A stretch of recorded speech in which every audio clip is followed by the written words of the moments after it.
This is Scott the Fix-It Guy. Our goal with our videos is to empower you to be able to do the repairs on your own and save a whole lot of money and also get that great feeling of having fixed it by yourself.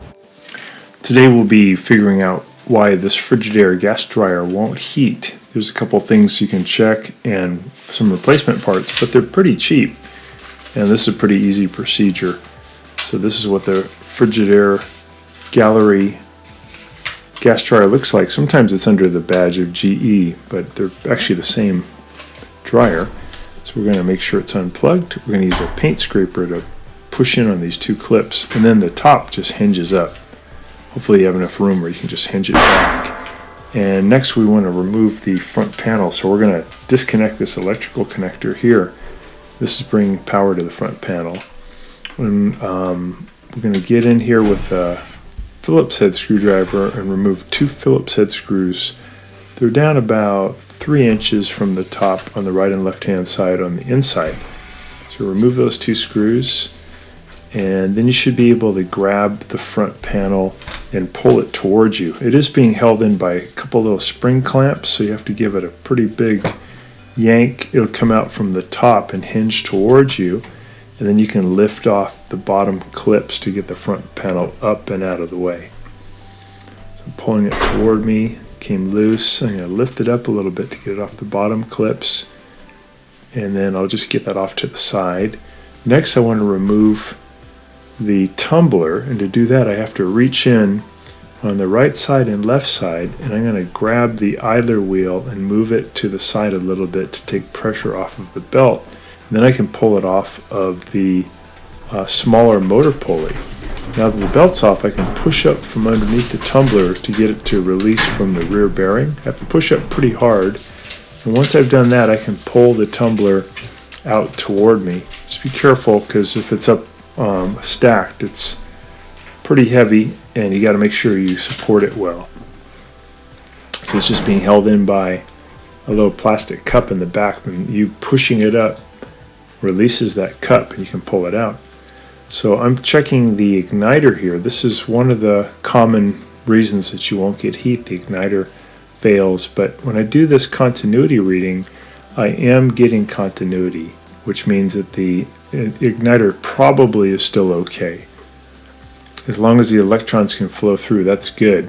Sometimes when they get weak though, they won't glow bright enough to allow the dryer to start. So pretty cheap, might be a good time to replace it. This is probably the second most common reason you don't get heat, is due to a bad igniter. Most common though that we see is the gas valves that we're going to show here in a second.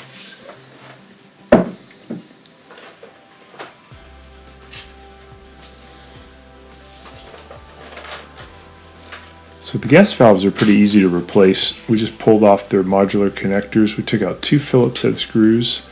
A little bracket comes off. Here's a link for getting the primary and secondary gas coils, and they're actually pretty cheap, easy to put on. And to put these on, you actually don't have to remove the tumbler, but just wanted to remove it so I could show you some of the other things that may be causing a no heat situation. If these gas coils fail, they can't create a flame, and replacing them will give you a much stronger flame that lasts between 2 to 3 minutes. So here's a link to get the new gas valves, new gas coils, and they're easy to put in. Just put them back on the stem. The skinny one goes away from you and the fatter one goes towards you. The fatter one, you want to have the little electric terminals down at the bottom, and the skinny one, you want the terminals up at the top. So we got the connectors back onto the coils. We're testing the flame sensor, and the flame sensor, you just want to get continuity.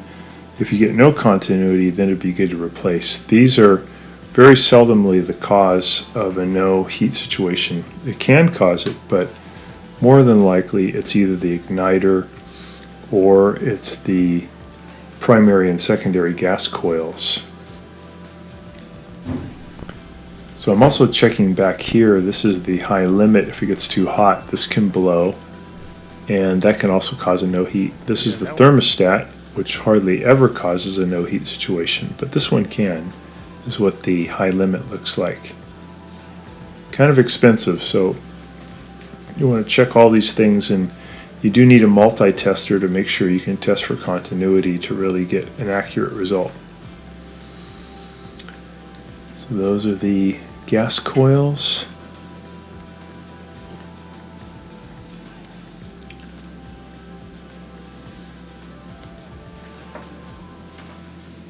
I'm going to go ahead and reconnect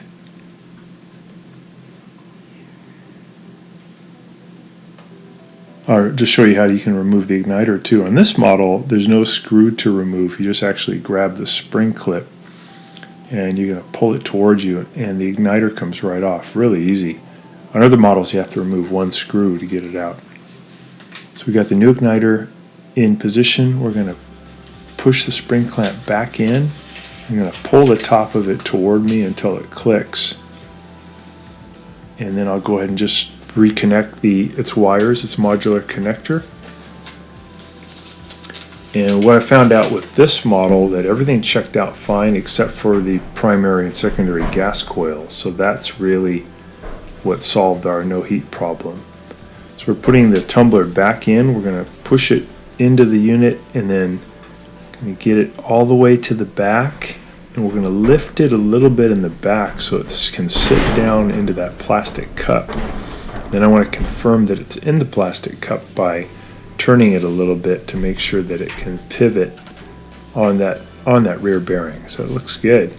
Now I'll go ahead and pull the belt back over where it was previously. You can kind of see a mark on the tumbler.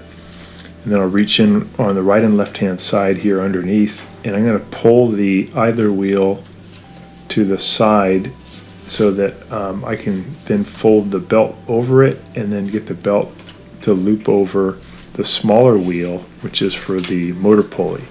Then I want to make sure that I can turn it and that the belt won't fall off before I do reassembly. So now I'm going to put the front panel back on its bottom clips.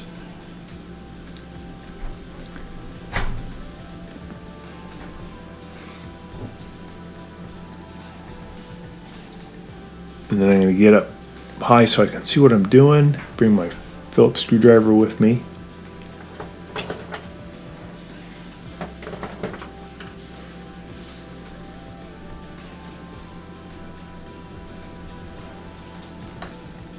And I'm going to lift up on the tumbler a little bit so the front of it can go back onto the felt front bearing.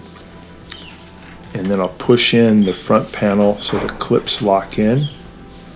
And then I'll go ahead and reconnect this power connector. Still have it unplugged though. And then I'm going to put the two Phillips head screws back in that hold the front panel on. There's one on the upper right, upper left. They're about 3 inches down. And you want to just take your time here so you don't drop the screw, because it would be hard to get it back out. You'd have to take the front panel back off. So just take your time, make sure you get it started correctly, and then you want to get it tight. So if you have a no heat situation with this model, the most likely cause is the primary and secondary gas coil. Second would be the igniter. Another thing to check is the high limit, which is up here near the top and the back on the right hand side. You check it for continuity.